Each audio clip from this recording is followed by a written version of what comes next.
Hi friends, இன்னைக்கு dividend அப்படின்ற வார்த்தைக்கு தமிழ் என்னன்னு பார்க்கலாம். டிவைடண்ட் டிவைடண்ட் இந்த வார்த்தைக்கு தமிழில் என்ன சொல்வாங்கன்னா பங்குத்தொகை, லாபப் பகிர்வு, விநியோகம்.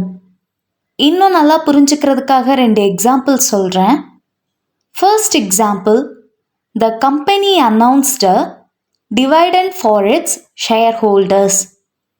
நிறுவனம் அதன் பங்குதாரர்களுக்கு லாப பங்கீட்டை அறிவித்தது.